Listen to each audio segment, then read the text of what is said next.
after having glued together many of the clips that I shot in Sabu Island, and after having given a short and simple introduction and overview on the island in a couple of previous videos, I would like to close now the cycle related to Sabu Island for now with this one last video, in which I would like to share a couple of final considerations. First of all, how and why I got there, and most importantly, what is the best way to know about this island, to therefore explore it with more knowledge and more awareness.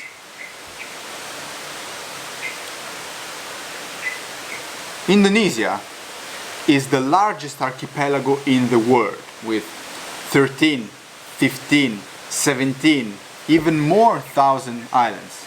Yeah? Now, few thousands of these islands are inhabited, but many other thousands are not.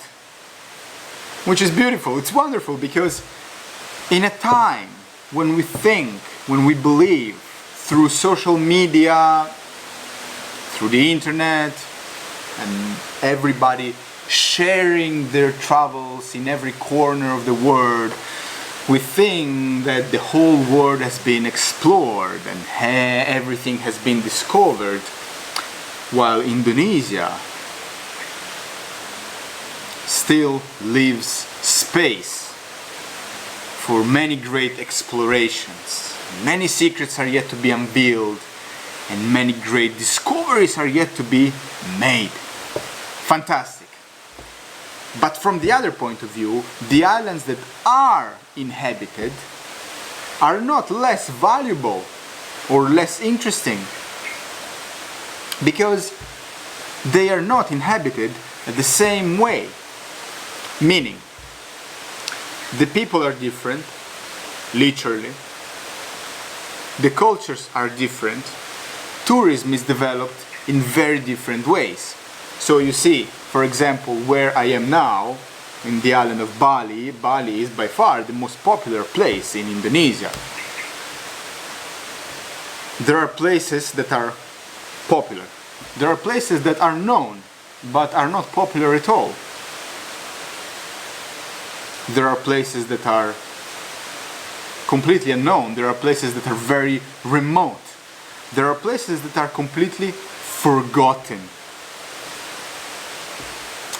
The island of Sabu can't really fall under that category. It's not an island that is forgotten. No. It has played a role in the Indonesian history. If you have seen my video on where I'm traveling the island in the year 1770, Captain Cook approached the island on his way to Batavia, but overall,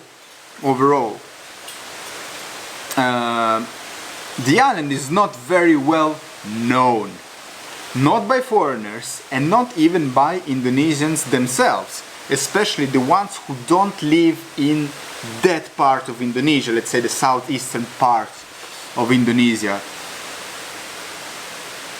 And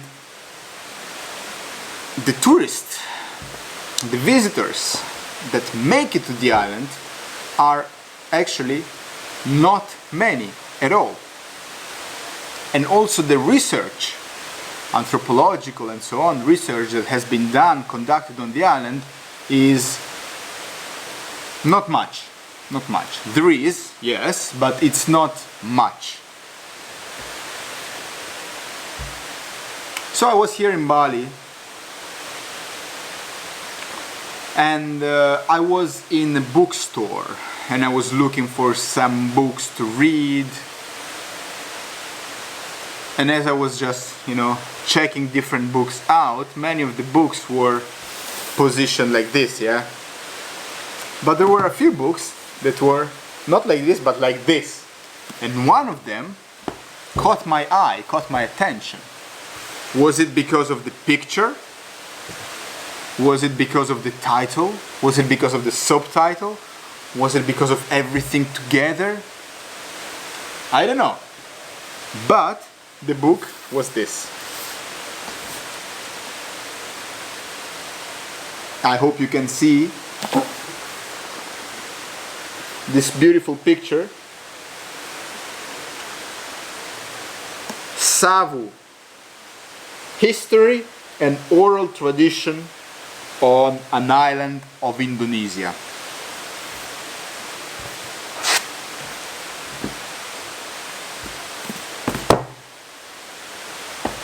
I went back home and I did the research on this island, and interesting enough, I did find something, of course, but not much at all. So I became very interested. Then I bought the book. Not cheap, it's quite an expensive book, but it's definitely worth it. Now, this picture is, if I'm not wrong, is taken in the traditional village of Namata, a village that you can see actually in my video on Sabu. The village where there is this stone with the carving of the ship of Captain Cook. And it is written by this woman, Geneviève Dugan, who is a very interesting woman because she has gone to Sabu Island constantly for the last 30 years and sometimes even living on the island for very, very extended periods of time, doing a lot of very in-depth research on different traditions of the island. Therefore, everything that I might have said in my previous videos on the island, take it with a grain of salt, don't take it for granted. And instead, if you're interested in the island, buy this book and read the book. It's big, you see, it's fairly big, it's about 500 pages. And as I mentioned before, not much research has been done on the island. Some, yes, has been done, and all the research that basically has been done on the island, you can find the bibliography in this book. So in this book are mentioned all the other resources that you can find. And literally this is the Bible of Savu. So yes, all the different history, legends, explanations of the genealogies and the textile traditions of the island, which the island is famous for its textile weaving and the motifs of the textiles related to the genealogies of the families, and so much more. Everything is in this book. This literally is the Bible of the island of Sabu. So if you get this book, if you're interested in this island, then when you're gonna travel the island, you're gonna see it with different eyes. Because when traveling Sabu, the beauty of the island is not necessarily all on the surface, but if you can go a little bit deeper, it's a whole new different world. So that's the thing that I just wanted to say and share, and that's how I found about the island, and I really enjoyed. Yeah, that's it, I think. So as I mentioned before, yeah, for now I want to close the cycle, and let's see what the next adventure will bring us. See you guys. Thank you very much.